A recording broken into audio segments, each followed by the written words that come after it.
Olá! Hoje a gente vai mergulhar numa jornada psicológica que é fascinante, a integração do arquétipo do Sol. Pensa nisso como se fosse o processo de achar uma autoconsciência de verdade autêntica, sabe? Geralmente depois de um período de muita introspecção, de confusão, aquela famosa noite escura da alma. Ok, vamos começar com essa ideia que é o centro de tudo. A jornada que a gente está analisando aqui não é sobre buscar uma positividade constante, aquela coisa meio forçada. O objetivo, como a fonte mostra pra gente, é muito mais profundo. Se trata de viver com clareza, com energia e, o mais importante, com verdade. Então, o nosso caminho hoje vai ter 5 estágios bem claros. A gente começa na aurora, passa pela primeira luz, encara o perigo do brilho ofuscante, para então encontrar a luz equilibrada e, por fim, atender ao chamado à verdade. É uma jornada que vai da escuridão para uma vida mais integrada e responsável. Então, é aqui que tudo começa, na aurora. É aquele momento em que a consciência emerge da noite, de um período que é muito simbolizado pela lua. É o retorno para a luz, mas isso é importante, um retorno que não apaga o que foi descoberto lá na escuridão. E aqui a gente tem a definição que é a base de tudo. Integrar o sol não é sobre esquecer ou fingir que o passado não aconteceu. Muito pelo contrário. É a capacidade de olhar para tudo aquilo que foi sentido, temido, vivido lá no inconsciente, mas agora com a clareza da luz do dia. É basicamente organizar o caos e transformar numa identidade coesa. Vamos em frente para a segunda fase para ver como é que isso se manifesta na prática. A primeira luz é aquele momento inicial, sabe, profundamente positivo, em que os benefícios dessa clareza toda começam a aparecer de um jeito bem concreto na vida. Agora, o que é bem interessante aqui são essas 3 manifestações. Primeiro, vem um alívio gigante. Sabe aquelas angústias que pareciam monstros?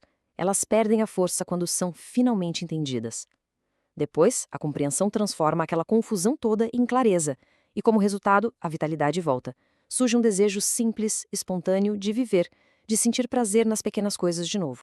E aqui a gente chega no conflito central dessa jornada, a chamada sombra do sol. Esse é o ponto em que a luz, se não for bem equilibrada, pode virar um mecanismo de defesa, um jeito de fugir da realidade em vez de iluminar ela. Isso levanta uma pergunta fundamental, né? Será que pode existir luz demais?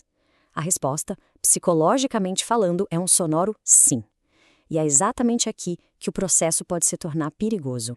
Esse quadro aqui deixa a diferença claríssima. De um lado, a gente tem o sol iluminador, que traz clareza, alegria de verdade, autenticidade.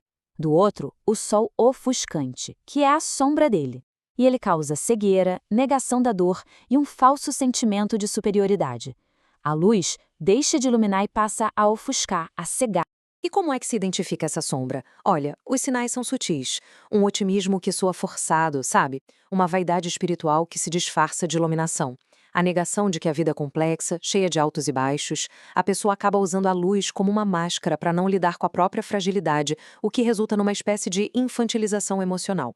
Por fora parece que está tudo ótimo, mas por dentro a pessoa está desconectada da própria verdade. Mas felizmente, existe um caminho para a resolução. E ele está na quarta fase, a luz equilibrada. É aqui que acontece aquela percepção crucial, sabe? A virada de chave para uma integração que seja verdadeira e que se sustente. Então, o ponto-chave é este. A verdadeira integração não acontece quando a sombra é derrotada ou eliminada. Não. Ela acontece quando se entende que a luz e a sombra coexistem. Ser uma pessoa inteira não significa ser perfeita. Ter clareza não é ser superficial. E ser alegre não é negar que o sofrimento existe. E essa metáfora, nossa, ela resume tudo de um jeito perfeito. Um sol equilibrado, a fonte de calor, de energia vital, ele nutre. Já a sombra do sol, por outro lado, queima com o fogo do ego, da negação, da superioridade. A diferença toda está na qualidade dessa luz. E isso tudo nos leva ao último estágio. Uma vez que essa clareza interna é alcançada e equilibrada, ela se transforma em ação no mundo, em responsabilidade. É aqui que a integração do sol se encontra com o arquétipo do julgamento, que é o chamado para viver a verdade que foi encontrada. Esse processo de 3 passos é o ápice da jornada. Primeiro, a pessoa enxerga a própria verdade com clareza. Depois, ela precisa assumir essa verdade, tomando decisões, se posicionando no mundo. E, finalmente, essa luz deixa de ser só uma coisa interna e se torna uma missão, um jeito de viver. Porque, no fim das contas, clareza exige responsabilidade. E assim, a gente fecha com uma reflexão para levar para a vida. O objetivo desse processo todo não é só brilhar, mas entender a natureza desse brilho. A questão que fica é sobre a qualidade da luz de cada um. É uma força que nutre, que aquece e dá vida, ou é uma luz que por excesso e desequilíbrio acaba queimando? A resposta para isso é o que define a verdadeira integração.